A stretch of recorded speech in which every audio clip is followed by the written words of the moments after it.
নমস্কার। আজকে কিন্তু শ্রীকৃষ্ণ এবং রাধিকার একটি ছোট্ট লীলা নিয়ে আলোচনা করব। যদি হৃদয়ে একটু ভালোবাসার বীজ রোপণ হয়, তাহলে আজই রাধা কৃষ্ণকে ভজন করতে শুরু করুন। যমুনার শান্ত নীল জলে সন্ধ্যার সোনালি আলো ঝিলমিল করছে। সেই সময়ে অষ্টসখীকে সঙ্গে নিয়ে কিশোরজি নৌকায় উঠলেন, অর্থাৎ শ্রী রাধিকা নৌকায় উঠলেন। নৌকার মাঝি এক অদ্ভুত সুন্দর যুবক, মাথায় পাগড়ি, হাতে তার, মুখে দুষ্টু হাসি। কেউ বুঝতে পারল না যে তিনিই স্বয়ং শ্যাম সুন্দর। নৌকা ছাড়তেই মাঝি মুচকি হেসে বললেন, এত সখী নিয়ে নৌকায় উঠেছেন, আমার ছোট্ট নৌকা কিন্তু ডুবে যাবে। সবাই হেসে উঠল, কিন্তু মাঝির চোখ বারবার থেমে যাচ্ছে শুধু কিশোরীজির মুখের দিকে গিয়ে।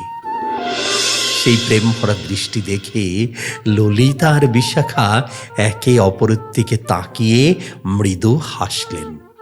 নদীর মধ্যে কিছু দূর যাওয়ার পর মাঝি হঠাৎ দাঁড় থামিয়ে দিলেন, বললেন, আমি আর পাচ্ছি না।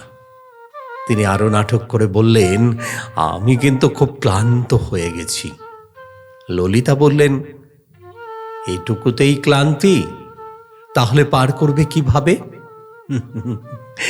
মাঝি ঠোঁটে দুষ্ট হাসি এনে বললেন, খিদে পেয়েছে, কিছু খেতে দিলে শক্তি পাব। সখীরা মাখন, দই আর ক্ষীর এগিয়ে দিলেন, কিন্তু মাঝি মাথা নেড়ে বললেন, না না না, আমি ওসব নিজের হাতে খাই না, শুদ্ধ কমল সম হাত থেকে খেতে চাই।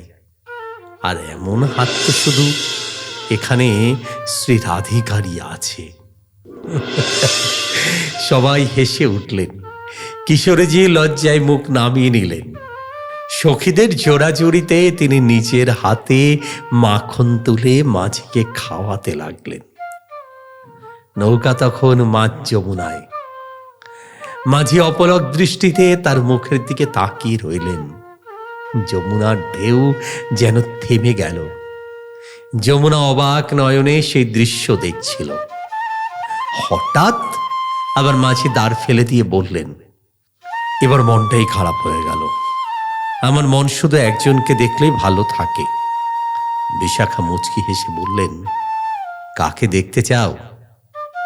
মাঝি ধীরে ধীরে শ্রী রাধিকা অর্থাৎ কিশোরীজির দিকে তাকিয়ে বললেন, যিনি সামনে বসে আছেন, তিনি যদি আমার সামনে এসে বসেন আর একটু হাসেন, তাহলেই নৌকা চলবে। লজ্জায় রাঙা হয়ে কিশোরীজির সামনে এসে বসলেন। দুজনের চোখে চোখ পড়তেই চারিদিক কেমন নিস্তব্ধ হয়ে গেল। সেই চঞ্চল নয়ন দেখে কিশোরীজির হৃদয় কেঁপে উঠল, যেন এই দৃষ্টি তিনি বহুবার দেখেছেন। এরপর মাঝি ধীরে ধীরে কাছে এগিয়ে এসে সে রাধিকার কানের কাছে ফিস ফিস করে বললেন, হে কৃষ্ণ মনোহারিণী। এই শব্দ শুনেই কিশোরীজির চোখ ভিজে গেল। আবেগে তিনি বলে উঠলেন, হা কৃষ্ণ। মাঝি সে মুহূর্তেই নিজের পাগড়ি খুলে ফেললেন। সখীরা বিস্ময়ে দেখলেন, তিনি আর কেউ নন, স্বয়ং শ্যাম সুন্দর। যমুনার মাঝখানে তখন প্রেমের অপূর্ব লীলা।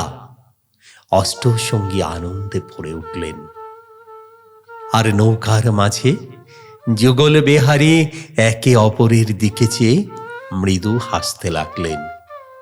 সখীরা আনন্দে আত্মহারা হয়ে বলছেন, জয় রাধে, জয় ঘনশ্যাম। কেমন লাগলো শ্রী রাধিকার চিরনবীন এই লীলাটি? যদি ভালো লাগে তাহলে অবশ্যই কমেন্ট বক্সে হরে কৃষ্ণ লিখে যান। জয় রাধে। আজ এ পর্যন্তই।